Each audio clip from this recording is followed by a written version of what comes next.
What's up, everyone? My name is Celine Trimarchi, And I'm Lucas Curtelli. and we're going to be doing a little segment we like to call One-on-One Rapid Fire, presented by True Sports Hockey. We're going to be diving into the series Tampa Bay Lightning and the Dallas Stars. First things first, Game 3 last night, and Tampa had a really strong presence on the ice. That is Steven Stamkos, in case you weren't watching, but I'm sure you were. Lucas, what were your thoughts on that? Celine, there are a couple teams up 3-1 in their series. So I'm asking you right now, is it done and dusted? Is it over? Is there any hope for those fans down 3-1? Okay, let's start off with an easy series to call Colorado against Arizona. Colorado completely embarrassed the Arizona Coyotes last night, winning 7-1.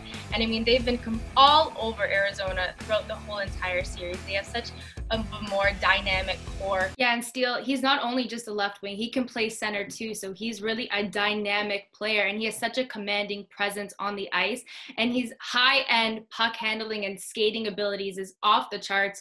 And like you were mentioning before, 34 points in 41 games last year. And even when you go to the World Juniors, which he played at, he had 5 points, all assists in 5 games for Germany. So he really does know how to create plays. And back-to-back games for Carolina and Boston. They went into their second overtime yesterday, and today they're back on the ice. So will we see fatigue? These two teams, they're ready to rock and roll. The qualifying round/round robin are officially over, and the Stanley Cup first rounds began today. And in the play-in round, we saw a lot of upsets. Arizona over Nashville, Carolina sweeping the Rangers, Chicago beat out Edmonton, and Montreal over Pittsburgh. To break it all down, we throw it over to Celine Trimarchi and the CSM NHL panel. I'm here with Jamie Kurtzman and Brad Shaw Furlong. The NHL playoffs are closer than they seem, with many teams ramping up speed, especially when it comes to trades. So let's start off in the East. With the addition of the gritty player like Patrick Maroon to the Tampa Bay Lightning, how far do you think Tampa will go this year come playoff time? And with Columbus and Tampa, what you ask, you shall receive. And Tampa asked for revenge, and they are serving it on a platter against the Columbus Blue Jackets. They're going to take the series, no doubt about it, especially going back to last year. Come on, if the series gets to 3-1, what are your chances coming back for Game 5? Very slim, especially against the Tampa Bay Lightning. You have Kucherov posting points every day. Hedman, he's been unstoppable. Point. I mean, and then Stamkos you had, even though it was one game, but honestly, who really knows? Maybe he could make up an appearance for another 2 minutes and end up scoring the game-winning goal this time. A lot of action last night in the NHL. Yeah, it was a packed night in the NHL. Shea Weber was back on the ice from Montreal in Detroit. Ottawa put on a performance in Buffalo, and the Leafs, they were in Pittsburgh, where the race for the lead scorer continues. But let's go to the LA Kings and Winnipeg Jets. The selling LA Kings traveled to Winnipeg to take on the Jets, who sit just 3 points out of a playoff spot.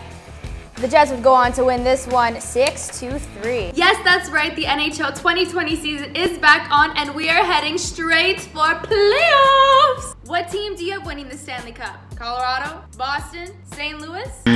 The team that should be on your list is the one and only Toronto Maple Leafs. By far the best trade before the trade deadline. You know, I'm going to go on and say Tyler Toffoli, how he went to the LA Kings, to the Vancouver Canucks. He just brings so much offense to the lineup, and especially with Brock Besser out and Michael Furlan. And now it's a different story for the Toronto Maple Leafs, who seem to be having a very tough time picking up wins. What's something that the team needs to do in order to turn things around when it comes to the playoffs? Leafs are finally building depth within their lines, and to name a youngster making an impact is Ilya Mikheyev, who was named MVP of the Leafs summer camp. He's put up 23 points in 39 games in his first season with the team. I'm going to go off the radar here with my 3 picks. Number 1 is Kevin Fiala on the Minnesota Wild. Every time he touches the puck, he finds the back of the net. And I mean, he was a top scorer before COVID even happened. He had a 54-point season, the best season that he's had so far. Vegas is pretty much familiar with everything going on in the playoffs, as they have made it to the Stanley Cup final 2 years ago. And teams that take a 2-0 lead win the series 87% of the time. So for the teams trailing behind, they better step it up. Well, I mean, there's a reason for everything, and maybe the Rangers can see a Stanley Cup in the near future. Who knows? But thank you so much for joining the Face Off on True Sports TV, sponsored by Pickups. Make sure to follow us on every single platform, including our own at True Sports TV. And with that, I'm Celine Trimarchi alongside Steele Roden, Anthony Vitale, and Stefan Leo. Have a fantastic day, everyone.